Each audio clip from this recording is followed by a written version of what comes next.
तो हेलो दोस्तों, स्वागत है आपका हमारे यूट्यूब चैनल पे।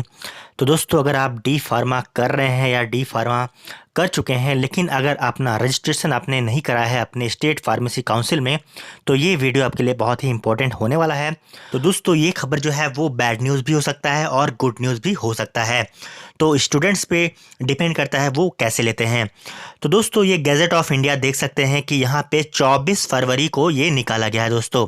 ठीक है, तो ये गैजेट ऑफ इंडिया में निकल गया है डी फार्मा के एग्जिट एग्जाम से रिलेटेड। तो दोस्तों, यहाँ पे पहला पॉइंट देख लेते हैं, शॉर्ट टाइटल एंड कमेंसमेंट। ठीक है, तो पहले में पहला है, दीज रेगुलेशंस में be called the diploma in pharmacy exit examination regulation 2022। तो दोस्तों, इसे diploma in pharmacy exit examination regulation 2022 जो है वो कहा जाएगा। दूसरा पॉइंट है, this shall come into force from the date of their publication in the gazette, यानी जिस डेट को ये ऑफिशियल गैजेट में पब्लिश हुआ है उसी डेट से ये लागू किया जाएगा। तो दोस्तों, बहुत सारे बच्चों का डाउट है कि ये जो है कब से लागू होगा, नए वाले बच्चों के लिए है, पुराने वाले बच्चों के लिए है, या जो बच्चे 2022 में एडमिशन लिए हैं उनके लिए ये नियम लागू होगा। तो ध्यान से देखिएगा दोस्तों, ये वीडियो आपको सारा जानकारी देने वाला हूँ। तो दोस्तों, नेक्स्ट है यहाँ पे डेफिनेशन। तो डेफिनेशन में कुछ खास नहीं है, इसलिए मैं डेफिनेशन को स्किप करता हूं। अब आता है दोस्तों कि ऑब्जेक्टिव क्या है, यानी कि इसे क्यों लागू किया जा रहा है या लागू कर दिया गया है। तो दोस्तों, इसका मेन कारण है कि फार्मासिस्ट के गुणवत्ता यानी नॉलेज स्किल को बढ़ाने के लिए ये जो है diploma in pharmacy exit examination जो है वो लाया गया है। अब दोस्तों, देख लेते हैं फ्रीक्वेंसी, यानी कि साल में कितने बार कंडक्ट कराया जाएगा ये एग्जाम। तो दोस्तों, साल में 2 बार कंडक्ट कराया जाएगा ये एग्जाम, और ये एग्जाम जो है फार्मेसी काउंसिल ऑफ इंडिया के द्वारा जो है वो कराया जाएगा या कंडक्ट कराया जाएगा। अब दोस्तों, यहाँ पे बात आती है कि डी फार्मा एग्जिट एग्जामिनेशन को कौन कौन दे सकते हैं। तो पहला कंडीशन है कि अगर आपने 2 साल का जो है कोर्स कंप्लीट कर लिया है पीसीआई से अप्रूव्ड इंस्टीट्यूट से, तभी ये एलिजिबल हो सकते हैं डी फार्मा एग्जिट एग्जामिनेशन देने के लिए। उसके बाद आपको एप्लीकेशन फॉर्म भरना होगा और आपको सारे डॉक्यूमेंट शो करने होंगे कि आपने पास कर लिया है डी फार्मा कोर्स। इसके बाद है दोस्तों procedure of conducting exit examination. तो इसमें जो मेन पॉइंट है मैं आपको बता देता हूँ। इसमें दोस्तों, there shall be 3 papers of multiple choice questions in pharmaceutics, pharmacology, pharmacognosy, pharmaceutical chemistry, biochemistry, hospital and clinical pharmacy, pharmaceutical jurisprudence and drug store management. The language of examination shall be English.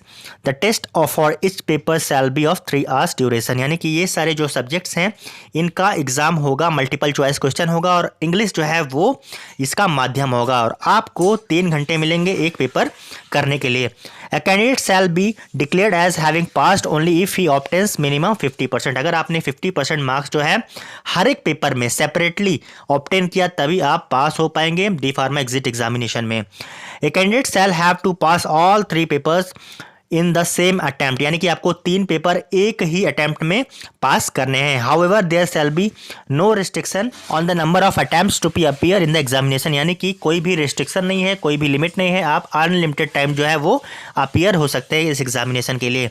A certificate of eligibility for enrolment and practice shall be issued to the successful candidate which will be presented before the state pharmacy council for registration as a pharmacist।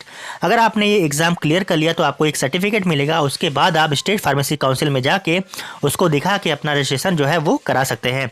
अब दोस्तों, यहाँ पे बात आती है कि ये जो नियम है डी फार्मेसी एग्जिट एग्जामिनेशन का वो किस पे लागू होगा, पुराने बच्चों पे या नए बच्चों पे, या जो अभी एडमिशन नहीं लिए हैं 2022 में एडमिशन लेंगे उन पे लागू होगा। तो दोस्तों, यहाँ पे 8वां पॉइंट देखिए, this regulation shall not apply to the person whose names are already entered in the register of pharmacist for the state, यानी कि जिन्होंने रजिस्ट्रेशन करा रखा है उन पे ये डी फार्मेसी एग्जिट एग्जामिनेशन लागू नहीं होगा, जिन्होंने अभी तक रजिस्ट्रेशन नहीं कराया है उन पे लागू होगा। तो ऑब्वियसली जो बच्चे अभी पढ़ रहे हैं डी फार्मा कर रहे हैं उन पे भी लागू होगा, क्योंकि उनका तो अभी कोर्स भी कंप्लीट नहीं हुआ है, और जो फ्यूचर में एडमिशन लेंगे उन पे भी लागू होगा, और ऐसे बच्चों पे भी लागू होगा जिन्होंने कंप्लीट तो कर लिया है डी फार्मा लेकिन अभी तक रजिस्ट्रेशन नहीं करा है स्टेट फार्मेसी काउंसिल में, उन पे भी ये लागू होगा। एग्जाम्पल के तौर पे, अगर आपने 2018 में ही डी फार्मा कंप्लीट कर लिया है लेकिन अभी तक आपने स्टेट फार्मेसी काउंसिल में रजिस्ट्रेशन नहीं कराया है, तब भी आपको ये एग्जाम देना होगा। तो बस दोस्तों, आज के इस वीडियो में इतना ही। अगर आपको वीडियो पसंद आया तो लाइक कर दीजिए, अपने दोस्तों शेयर करिए, और चैनल पे नए हैं तो सब्सक्राइब जरूर कर दें। बहुत बहुत धन्यवाद।